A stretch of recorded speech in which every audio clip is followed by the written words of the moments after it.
تعود نفسنا على رفعة الرجل حتى لو مشي. تلاحظون شلون؟ حتى شلون انا دا امشي. يعني بس هسه تعود على رفعة الرجل بالمسير اخذ لك ساعة زمان. يعني تعود على رفعة رجلك. هاي منطقة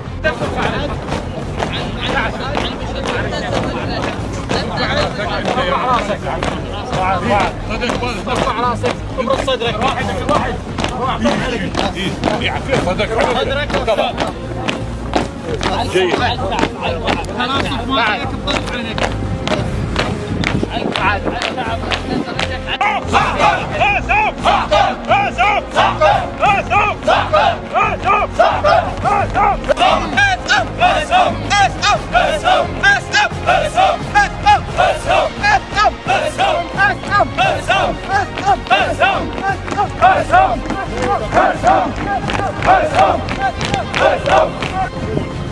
حريصين على تدريبنا حتى نطلع بشكل جيد وبمستوى عالي. ان شاء الله هو الكم انت رفعت راس، انت اصلا رفعت راس، انتم مرفوعين الراس دائما، فاحنا دائما نريد نحافظ على هذا المستوى وعلى هذا خلينا نقول القيمه اللي احنا بيها امام الناس وامام العالم. واضح شباب؟ والله سيدي. هذا الجهاز